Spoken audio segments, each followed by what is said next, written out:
today, Mm-hmm. talking about me not taking a Not me. shower, talking about me not taking a shower Yes. because that's me. Yes.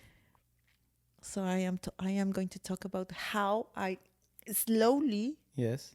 started to let my Self go. self go. No, not myself go, but just like stop trying to fit in a place where I do not belong, forcing myself, and it wasn't working for me.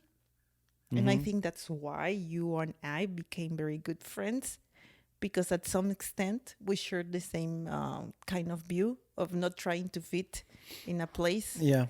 Well, I mean, like the reason why is because I think it took a lot of my energy and a big toll on me in my life because I was kind of raised this way. On comparing yourself and having a lot of principles, think you should do things that are expected from you, and without having a chance to be myself, and because my mother is really like that. And I think like for other people they would have lived it would have been fine. But for me it was I really felt like, why do I have to resemble something they're expecting from me? Why I just can be myself, and if they like me, good for them. If they don't, well, bad for them, and that's it. And have you figured how? I mean, for me, it has been a long Yeah. way. Yeah. No.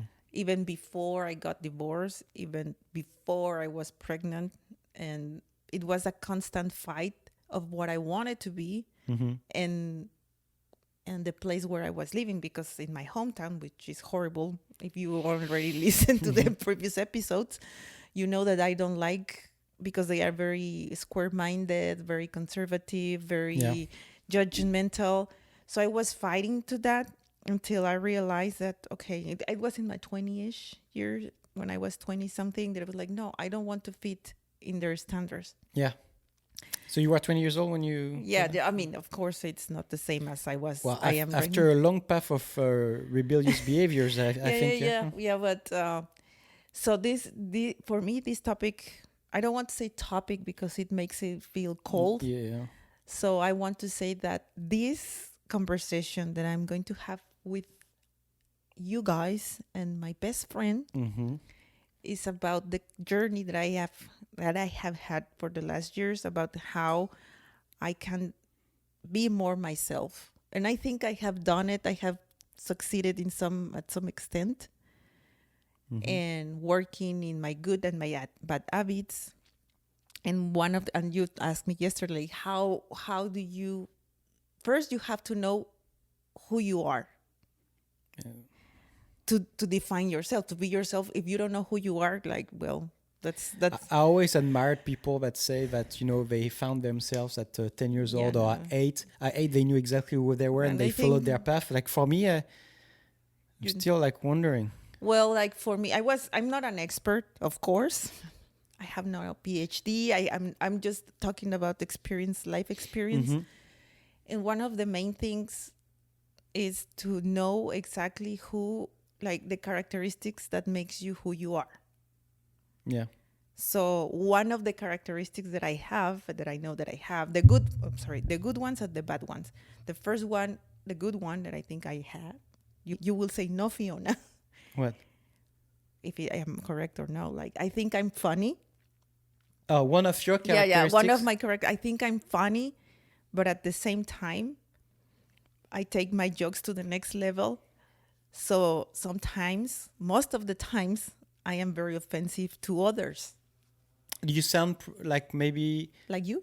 Like you are? Yeah, like provocative to some people, to some extent, and some people take offense. So what I am asking you? There's different degrees of that. So what do you think is one of your characteristics of your personality?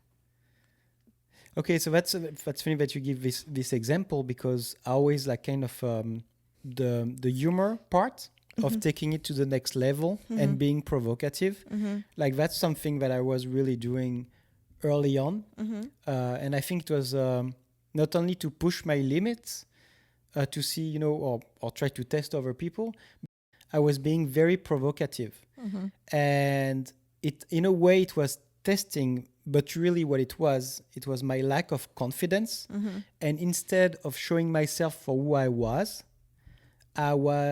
testing the people that were with me to know what they were thinking, but I was not showing myself in my true light. And I get a lot of feedback from my friends that were telling me, every time you meet a new person and work together, I don't know why, you just like push the limits and say like really stupid things, and people take offense, and you need to be aware of that.